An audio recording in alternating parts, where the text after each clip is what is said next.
Hello friends, welcome to Pebbles. நான் செய்ய போறது Senai Kizhangu Poriyal.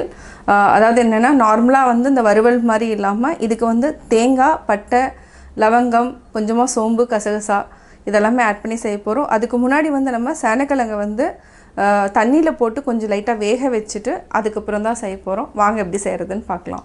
தேவையான பொருட்கள் நம்ம பெரிய வெங்காயம் ஒன்னு எடுத்துக்கலாம், பொடியா நறுக்கிக்கலாம். ஒரே ஒரு தக்காளி, கறிவேப்பிலை, தாளிக்கிறதுக்கு பட்டை, 1 டேபிள்ஸ்பூன் மிளகாய்த்தூள், 1 டேபிள்ஸ்பூன் இஞ்சி பூண்டு பேஸ்ட், 1 டேபிள்ஸ்பூன் தனியாத்தூள்.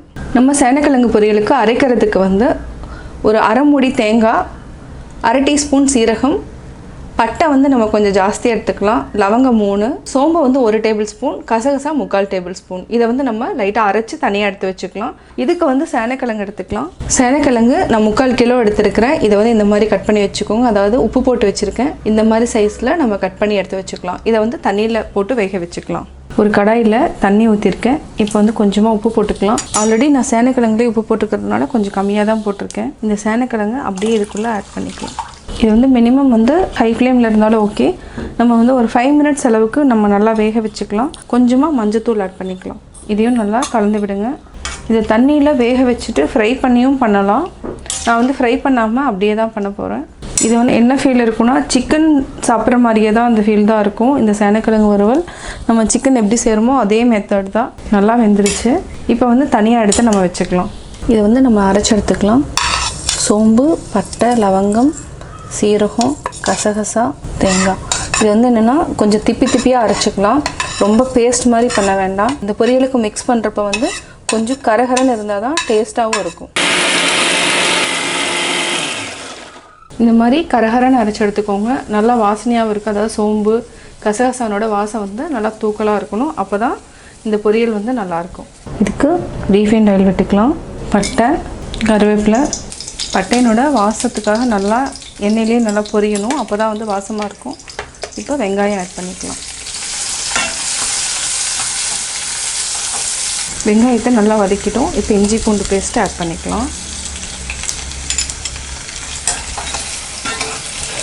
இப்போ தக்காளி ஆட் பண்ணிக்கலாம். சிம்மில் வச்சுக்கோங்க. இது 1 நிமிஷம் வரைக்கும் நம்ம நல்லா வதக்கிக்கலாம். தக்காளி நல்லா வதங்கிட்டுருக்கு.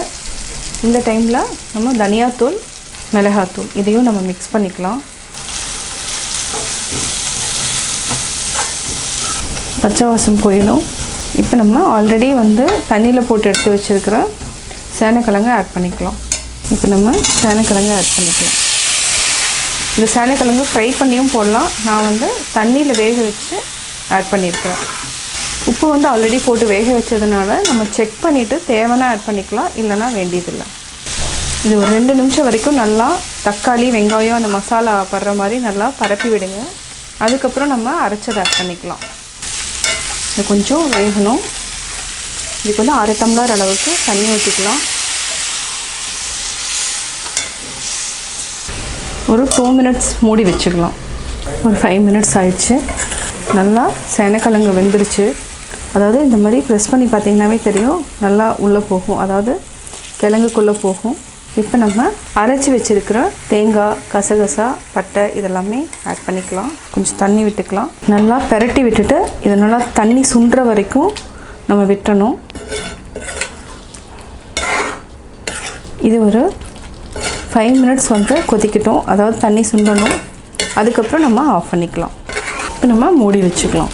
5 மினிட்ஸ் ஆயிடுச்சு. தண்ணியும் நல்லா சுண்டிடுச்சு. இப்போ நம்ம ஆஃப் பண்ணிக்கலாம். இப்போ நம்ம வேறு பவுலில் மாற்றிக்கலாம்.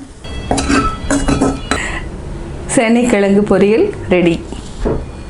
நான் Senai Kizhangu வறுவல் எப்படி செஞ்சேங்கிறத பார்த்தீங்க. இது தயிர் சாதம், ரச சாதத்துக்கு நல்லாயிருக்கும் சைட் டிஷ்ஷாக சாப்பிட்டோன்னா. நீங்களும் செஞ்சு பார்த்துட்டு உங்களுடைய கமெண்ட்ஸ் எனக்கு சொல்லுங்கள். பிடிச்சிருந்தா லைக் பண்ணுங்கள். மறக்காமல் எங்கள் சேனலை சப்ஸ்கிரைப் பண்ணுங்கள்.